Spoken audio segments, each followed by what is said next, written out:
Bonjour et bienvenue dans la chaîne Mathématiques Sciences. Aujourd'hui je vais présenter et expliquer une nouvelle vidéo qui est une vidéo donc en physique-chimie dans laquelle nous allons voir tout simplement les différentes formes d'énergie. Alors donc là il s'agit d'une vidéo concernant le thème numéro 3, l'énergie et ses conversions. Donc là, les différentes formes d'énergie, donc comme on a pu le voir dans la dernière vidéo, on a vu qu'il y avait plusieurs sources d'énergie, notamment deux principales, les sources d'énergie renouvelables et non renouvelables. Les sources d'énergie renouvelables, on a vu qu'ils se renouvelaient à l'échelle donc de temps de vie d'un humain, donc ça veut dire qu'on peut les utiliser sans cesse. Et les énergies non renouvelables, ce sont des énergies qui ne se renouvellent pas à l'échelle de temps de vie humain, ok? Ce qui veut dire donc que ça prend plusieurs milliers d'années à se former ce genre d'énergie. Exemple donc d'énergie non renouvelable que nous avions pris la dernière fois, le pétrole dont je vous l'ai affiché ici. Voilà, donc vous avez vu à peu près le pétrole, donc c'est tout simplement en gros une énergie, ok, on s'en sert de temps en temps, on s'en sert encore dans certains pays, en France on s'en sert quasiment plus, mais dans certains pays c'est encore la source d'énergie principale, ok. Donc l'énergie donc du pétrole, et justement le pétrole comment ça s'est formé? En gros ça s'est formé dans l'eau, ok, à partir donc de la fossilisation des êtres vivants et de tout plein de conditions qui ont permis.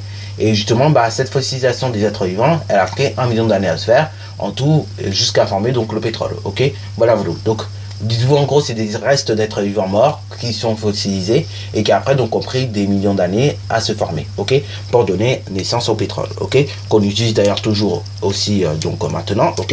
Bien évidemment, le pétrole, il y en a plus dans certaines zones que d'autres. Par exemple, dans certaines zones d'Afrique ou dans les pays arabiques, comme je vous le disais, donc voilà, et justement il y en a, ok, du pétrole. Alors là, bien évidemment, il y a certains pays également qui sont amenés à changer, qui changent de manière radicale leur énergie, leur forme d'énergie utilisée. Ils n'utilisent plus donc des sources d'énergie non renouvelables, mais des sources d'énergie renouvelables. D'ailleurs, tu as pu le remarquer dans la dernière vidéo que j'ai mis, donc, tout plein de panneaux photovoltaïques qui ont été installés en Algérie, ok. Donc là, l'Algérie, pareil, c'est un exemple des pays donc d'Afrique qui vit une transition énergétique. En Allemagne, c'est pareil, il y a une transition énergétique qui se fait, ok. Donc là, on a bien vu les sources d'énergie. Maintenant, voyons les formes d'énergie, ok? Parce que oui, il n'y en a pas qu'une seule, bien évidemment, tu as capté. Et donc, justement, les différentes formes d'énergie, c'est pas, c'est pas parce que tu as de l'énergie cinétique que c'est pas forcément polluant, ok? Tu peux avoir tu peux produire de l'énergie cinétique sans polluer, et ainsi de suite. De l'énergie nucléaire sans polluer, ok? Donc voilà, on va voir justement les différentes formes d'énergie. On va commencer par la première forme d'énergie, donc qui est tout simplement l'énergie cinétique. Alors l'énergie cinétique, on en reparlera plus précisément l'année prochaine, ok, en classe de 3e, quand on abordera tout ce qui est énergie mécanique. Mais donc l'énergie cinétique et l'énergie potentielle de position sont des énergies mécaniques, ok. Donc on va le noter quelque part. Donc on va noter que l'énergie cinétique plus l'énergie potentielle, donc c'est également la même chose que si on dit énergie de mouvement ou énergie mécanique. Voilà, donc quand vous dites énergie cinétique ou bien énergie potentielle d'opposition, en réalité c'est la même chose que quand on dit énergie mécanique ou bien énergie de mouvement que je viens de rajouter, ok. Donc voilà, ça veut dire tout à fait la même chose. Donc maintenant revenons à notre énergie cinétique, qui est quand même la première forme d'énergie que nous allons voir. L'énergie cinétique, en gros, c'est une énergie qui est liée à la vitesse et à la masse d'un corps, ok. Donc en gros, quand un corps produit de l'énergie cinétique, forcément il produit cette énergie cinétique à partir d'une masse, ok, qu'on note petit m, et donc il est lancé à pleine vitesse, ok. Et la fusion des deux produit de l'énergie cinétique, ok. Alors un exemple que je vais vous faire afficher, par exemple une voiture de course,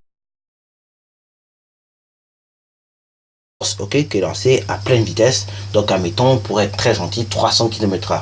Donc là, voilà, je vous affiche l'image. Donc vous voyez quand même que ça décoiffe. Alors imaginez les virages, donc quand ils sont pris par cette voiture, il y a intérêt juste à ne pas être à côté, quoi.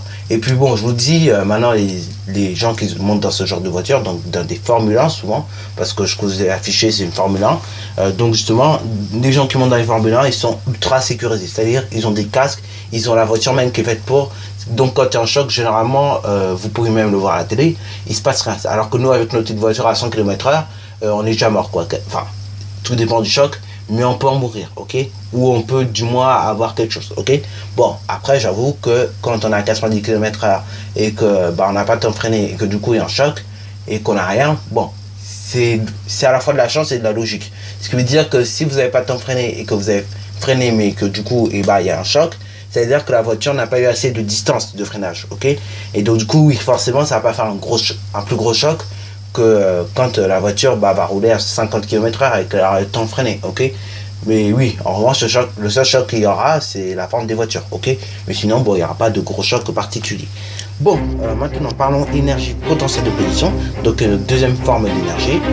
Donc, l'énergie potentielle d'opposition, c'est pas à confondre bien évidemment avec l'énergie cinétique.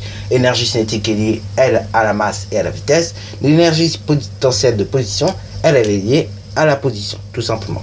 Donc là, par exemple, je vais vous afficher cela. Un téléphone en hauteur. Donc voilà, voilà.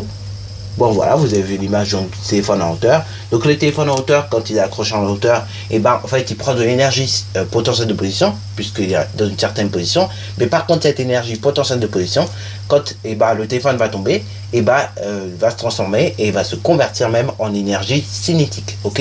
Et vu que le téléphone n'aura pas eu le temps de tomber, vu la gravitation terrestre, dans ce cas-là, vu qu'elle n'aura pas eu le temps de freiner, entre guillemets, le téléphone, dans ce cas-là, il y aura un choc, ok? Et ce choc ça va varier en fonction donc, de la hauteur et de la taille du téléphone, ok? Et de la grosseur également, ok? Plus que le téléphone est gros et plus qu'il est placé haut, et plus que ça va faire de dégâts que, justement, s'il était placé bas et qu'il est petit, ok? D'ailleurs, c'est pour cela que, justement, quand vous avez des téléphones portables, ils ont tendance à se casser plus rapidement qu'un téléphone à touche, ok?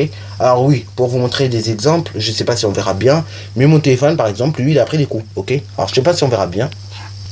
Bon, au cas où je vous l'affiche en photo, donc le téléphone, voilà, qui s'est entre guillemets cassé, voilà, voilà. Bon, maintenant vous avez vu la photo, donc justement, voilà, voilà, un téléphone qui se casse, c'est pas, on va dire, un truc extraordinaire, ok? Ça arrive à tout le monde, pourquoi? Parce que tout simplement, un truc qu'on fait tous, on a tous plus ou moins fait ça une fois, justement, on court avec le téléphone dans la poche, et la poche qui n'est pas très solide, justement, elle laisse partir le téléphone, et dans ce cas, boum, par terre. Alors bon, je crois que je l'ai sur moi, donc je vais quand même vous montrer, si je l'ai sur moi. Voilà, donc je cherchais celui-là, voilà, pour bien vous montrer quand même la puissance d'un choc, ok? Donc bon, si vous n'avez pas vu la photo, c'est normal, c'est que j'ai dû afficher cela, ok? Donc quand si vous avez vu la photo plus ça, tant mieux, ok? Donc là, le téléphone, donc, qu'est-ce qui s'est passé? Ça, c'est une triste nouvelle. Et il s'est passé que justement, donc je vais vous raconter une petite anecdote qui est vraie par contre, c'est que justement j'étais au collège. Bon, voilà, je courais tranquillement, et du coup, il y avait des escaliers. Alors bon, vous savez, quand on court par moment, on a un peu flemmard. Là, bien sûr, je me reconnais totalement là-dedans, ok? On a un peu flemmard. Et dans ce cas-là, au lieu de descendre les escaliers, on les saute. Là, je me reconnais encore une fois là-dedans. Dans ce cas-là, vu qu'on les saute, c'est bien quand il n'y a pas de téléphone. Comme ça, tu gagnes en vitesse et en distance parcourue. C'est bien, c'est une belle équation, tu vois. Sauf que petit problème, j'avais mon téléphone dans la poche. Et sauf que petit problème, tu vois, quand j'ai sauté, la poche n'était pas spécialement bien fermée. Et il n'y avait pas de fermeture, puisque j'étais en pantalon ce jour-là. Dans ce cas-là, le téléphone, au lieu qu'il me suive entre guillemets dans le mouvement, qu'il reste dans sa poche, forcément, il a été tout simplement tombé, ok? Et dans ce cas-là, c'est pour ça que ça fait un bon choc. Alors oui, après, bien évidemment, ça n'a pas fait tout ça au départ, je crois que ça avait fait juste un truc comme ça. Après, donc, ici encore, le cas c'est encore plus aggravé puisque j'ai dû recourir à nouveau avec mon téléphone dans la poche et du coup, il est à nouveau tombé. Alors oui, après, ça dépend. Maintenant, on a des téléphones avec des coques faites pour, mais voilà, franchement, un téléphone portable, ça se casse beaucoup plus facilement qu'un téléphone normal, ok? Alors, donc là, voilà, ça c'est pour mon cas. Bien évidemment, je pense qu'il y a plein de cas différents. Mais souvent, donc, le cas le plus classique, c'est vous courez avec votre téléphone dans la poche et vous le faites tomber parce que votre poche n'est pas assez solide et qu'il fallait courir. Voilà, c'est un cas bête. C'est une erreur bête de notre part, mais c'est l'erreur la plus effectuée, ok? Pour être très honnête. Donc voilà, pour ce qui est donc de l'énergie potentielle d'opposition. Donc là, vous avez vu tout simplement une trace, donc ce qui reste de mon téléphone. Donc là, pareil, pourquoi il y a un choc aussi violent? Parce que vous savez, la gravité sur Terre, c'est justement les choses avec la gravité terrestre, elles tombent, ok? Elles sont attirées vers le sol. Regardez, essayez de vous tenir en hauteur, il va falloir forcer, ok? Vous ne pouvez pas de vous-même. D'ailleurs, je suis en train d'essayer de le faire au moment où je vous parle. C'est impossible, ok? Vous allez devoir forcer sur vos forces à vous, et en plus, il y aura toujours une partie de vous qui va tenir au sol. Sinon, autrement, vous vous faites mal bêtement. Par contre, en revanche, si vous avez un objet pas loin à côté, vous pouvez vous tenir légèrement en hauteur. Mais là, franchement, il faut forcer sur la gravitation. Bien évidemment, également, la gravitation terrestre, eh ben, elle est plus forte que sur Mars ou sur certaines planètes. Donc, je vais plutôt prendre la Lune d'ailleurs. La Lune, la gravitation sur la Lune, donc, c'est tout simplement 1,6 newton par kilo, un truc comme ça. Et nous, c'est 9,8, ok? Donc, newton par kilo. Et dans ce cas-là, bah, justement, la gravité sur Terre est beaucoup plus forte que sur la Lune. Ce qui veut dire que quelqu'un qui va aller sur la Lune, eh ben, il a intérêt à, quand il veut revenir sur Terre, à se remuscler. Parce qu'après, le problème, il y a un petit problème, c'est que quand vous arrivez sur Terre, vous avez tout d'un coup, bah, le muscle peut entraîner, et tout d'un coup, ça vous fait comme si bah, vous ne pouvez plus bouger, ok?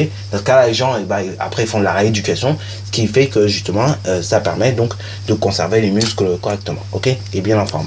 Bon, ça donc c'est pour tout ce qui est énergie potentielle de position et énergie cinétique. Et donc là, je vous ai parlé de la gravité, ok? Ne vous en faites pas, on en reparlera l'année prochaine encore plus en détail. Il y a plein d'histoires à raconter là-dessus. Mais je ne vais pas vous raconter l'histoire, sinon ça va être trop long la vidéo. Bon, alors maintenant, énergie chimique, pardon. Donc on va passer à cette troisième forme d'énergie. L'énergie chimique, en gros, c'est une énergie qui est contenue, par exemple, dans les aliments, ou bien le charbon, ou bien les gaz, ok? Donc là, un exemple, par exemple, quand il y a d'énergie chimique, ok, que nous ingérons, donc un exemple d'énergie chimique en plus, vous avez donc la digestion des aliments. Voilà, donc là, c'est de l'énergie chimique. L'aliment, donc, on a dit c'est une énergie chimique, mais après, donc, quand tu vas rentrer, il va y avoir, entre guillemets, une réaction chimique, plus une action mécanique, ok? Donc, en gros, il va y avoir transfert d'énergie chimique à tout simplement de l'énergie mécanique. Puisque après, bah, vous faites rentrer votre aliment. Après, il y a, quand ça va être donc une réaction chimique qui fait que par moment, l'aliment, il a pas besoin qu'on soit obligé de mâcher. Dans ce cas-là, ça rentre directement. Soit par moment, on mâche. Mais là, dans ce cas, ça fait direct de l'énergie mécanique. Ok? Dans tout cas, il y a transfert d'énergie chimique en énergie mécanique dans la digestion. Puisqu'après, même quand les aliments n'avaient pas besoin d'être mastiqués, et ben dans ce cas-là, après, ils passent par l'estomac ou des choses comme ça, et ils sont encore coupés en plus petits morceaux, ok? Pour après, forcément, que vous puissiez aller au water, ok? Comme dit mon prof de physique. En gros, au WC, ou en gros, pour dire tout simplement, aux toilettes, ok? Voilà, voilà. Donc l'énergie chimique, voilà, voilà, il y en a dans les aliments. Voilà, voilà. Donc évidemment, il n'y en a pas que dans les aliments, hein, il y en a aussi dans le charbon, comme je disais, dans les gaz ou bien dans des choses comme ça, ok? En gros, c'est lié à la chimie, si vous voulez, ok? Voilà, voilà, comme son nom l'indique. Également, donc, cette énergie chimique, donc contenue dans les aliments, va nous permettre après de pouvoir nous amuser, ok? Parce que l'énergie chimique entre dans la bouche. Une fois que c'est entré dans la bouche, et ça se transforme en énergie mécanique. Énergie mécanique, et une fois que ça fait une énergie mécanique, donc pour la digestion, tout ça, et après, ça repasse en une énergie donc cinétique, ok, de mouvement quoi, qui permet de mettre en mouvement justement, ok. Bon là c'est pareil, la digestion c'est encore un truc, je vais pas vous en parler spécialement parce que sinon je pense que la vidéo va vraiment durer 4 heures. Bon, maintenant on va passer à tout simplement la quatrième forme d'énergie, l'énergie thermique. Donc là c'est une énergie liée à la température, voilà, voilà. Donc exemple d'application, ok, donc exemple pour voir qu'est-ce que c'est. Vous avez par exemple le chocolat chaud qui contient de l'énergie donc thermique, ok. Par exemple le soleil également, c'est l'énergie thermique qu'il y a. Donc je vous affiche le chocolat chaud avec le soleil pas trop loin. Si j'arrive, voilà, donc vous avez pu voir qu'est-ce que c'est, voilà, voilà. Ensuite, donc, vu que nous en parlons d'énergie thermique et que c'est lié à la chaleur, du coup, la chaleur, justement, ça fait de l'électricité par moment, on est obligé d'utiliser l'électricité. Exemple, le radiateur. Le radiateur à la base c'est de l'électricité, mais après cette électricité est convertie bien évidemment en chaleur, ok, pour que nous on est chaud, ok. Voilà, voilà. Et bien évidemment, cette électricité, encore une fois, elle n'est pas produite comme ça, soit par l'eau ou soit par tout ce qui est énergie nucléaire. Et l'énergie nucléaire, justement, elle est liée tout simplement à l'uranium, et donc elle est utilisée dans certaines, voire toutes les centrales nucléaires en fait, ok. Alors oui, je dis bien toutes les centrales nucléaires, ok. Parce que justement, toutes les centrales ont besoin de cette énergie, ok, de cette forme d'énergie. Alors donc, exemple justement de ça, donc une centrale nucléaire, je vais vous montrer d'ailleurs à quoi ça ressemble. En voici une, donc en photo. Bon voilà, voilà, donc vous avez pu voir ce que c'est qu'une centrale nucléaire, pour ceux qui ont jamais vu, parce que bon, je me doute bien que en si peu d'âge, vous avez déjà vu une centrale nucléaire, sauf si votre prof de physique est génial, ou sauf si vous avez vraiment vu une centrale nucléaire tout jeune, ok. Mais bon, je vous fais quand même rappeler ce que c'est qu'une centrale nucléaire. Bon, alors là, pareil, le problème de la centrale nucléaire, j'en ai déjà parlé, c'est les déchets qu'il produit, et donc ces déchets, ils s'enfuient dans la nature. Et ça, c'est un gros problème pour demain, parce que justement, et bah, ça pollue, ok. Et après, bah, justement, là, ça va être un gros problème, et ça va être un truc à voir, et bah, comment on peut faire en sorte que ça ne pollue pas, quoi, tout ça. Donc ça, c'est un gros problème du futur, hein, ça, je vous dis, hein, parce que là, pour l'instant, on les met dans la nature et tout, mais quand ça se dégrade et tout, ça a donné des sols radioactifs, puisque les déchets sont ultra radioactifs. D'un radioactif égale se désintégrer. Donc ils se désintègrent, ok. Alors par moment, il y en a aussi qui fusionnent, pardon, pour après, donc pareil, bah, justement, ne pas se désintégrer, mais faire inverse, ok, unifier. Bon, ensuite, vous avez tout ce qui est énergie lumineuse, ok, ou également énergie de rayonnement. Donc là, c'est une énergie liée à la lumière. Donc là, on va passer à la cinquième à la sixième forme d'énergie. Donc l'énergie de rayonnement donc, est liée à la lumière. Bah, justement, on voici un exemple. Vous avez tout simplement le soleil qui se transmet par exemple aux plantes justement de l'énergie lumineuse pour qu'elles puissent tout simplement grandir et avoir une vie tranquille. Et également cette énergie donc lumineuse du soleil, elle permet à nous de nous réchauffer, ok? Parce que oui, sans soleil, t'imagines bien, il ferait moins 150 sur Terre. Bon, bien sûr, je caricature un peu, hein. En vrai, il ferait pas moins 150, il ferait beaucoup plus froid, puisque bon, le soleil, ça apporte une énergie de malade. Donc, il ferait minimum moins 150 degrés sur Terre, hein. Voilà, voilà. Et donc là, pareil, sans soleil, on ne pourrait pas vivre tranquillement, ok? Et les plantes non plus, parce que les plantes, c'est comme nous, c'est des êtres vivants, et tout être vivant, du moins, a besoin du soleil, ok? D'un réellement. Voilà, voilà. Donc, je vais vous montrer donc le soleil avec les plantes. J'avais déjà mis ça en intro, ok, d'une de mes vidéos de SVT, mais bon, je vous mets encore cette image. Voilà, donc ça c'est l'image qu'on voit tout le temps, normalement quand on va sur internet, voilà, voilà. Moi c'est cette image que j'avais trouvée perso quand j'avais tapé forêt, un truc comme ça.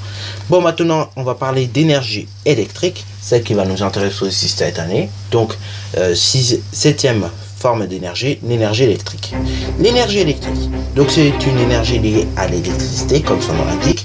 Et donc justement, des exemples d'énergie électrique, par exemple votre radiateur, comme je disais, mais également une voiture radio-télécommandée. C'est-à-dire, vous appuyez sur la télécommande, ensuite la télécommande va transmettre tout simplement un rayon, donc une information à la voiture.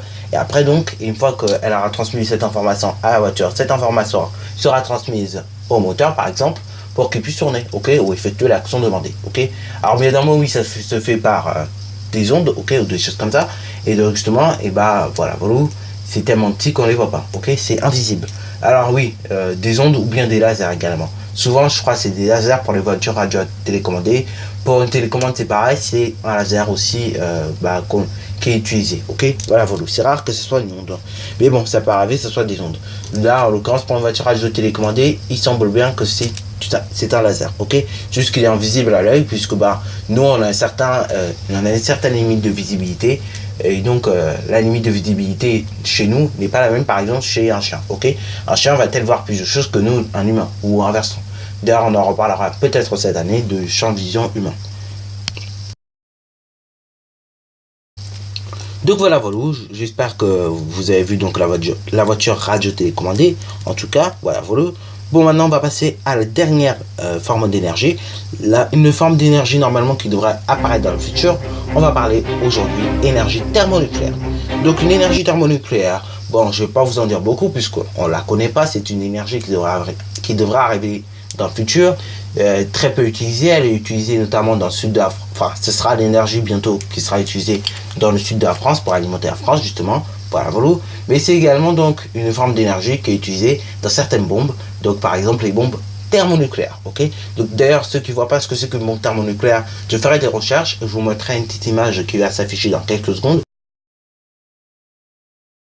Voilà, pour que vous voyez ce que c'est qu'une bombe thermonucléaire. Et c'est comme ça que justement avec ces bombes thermonucléaires, on arrive à désintégrer plusieurs pays, ok. Et donc on arrive à tout casser entre guillemets. Également donc là. Quand j'ai mis en France dans le sud, je vais surtout parler en fait de la future centrale thermonucléaire qui va être construite en France, puisqu'en France, vous savez, il y a un gros projet qui s'appelle ITER, qui prévoit de construire une centrale thermonucléaire. Alors ce projet, il y a 34 pays qui ont financé, donc je suis allé voir l'article. Et donc ces 34 pays qui ont financé, c'est des pays de l'Europe principalement, mais il y a également des pays, d'autres de d'autres continents, notamment des pays asiatiques, des pays africains. Bon, en tout cas, il y a 34 pays qui ont financé à ce projet. Donc franchement, bon, voilà, autant dire que tout le monde y croit et que ça va déménager. Alors normalement, cette centrale thermonucléaire, les essais sont prévus pour 2025, ou la fin de la construction du moins. Et après, donc, normalement, la mise en service est prévue au moins pour 2050. Ok. Autant vous dire, oui, ça va bien expérimenter entre 2025 et 2050. Ok. Et bien évidemment, après, une fois que la centrale thermonucléaire sera construite et qu'elle sera mise en service sur la France, là, bien évidemment, ça permettra d'autres constructions de centrales thermonucléaires. Ok. Vous voyez quand même comment c'est déjà planifié de trucs. Hein. Bon, voilà. Sur ce, donc, ça fait déjà 20 minutes, mine de rien, pour cette vidéo. On va s'arrêter là. Sur ce, donc, si tu as bien aimé, n'hésite surtout pas à liker, à commenter. Et bonne réussite à toi en mathématiques et en sciences.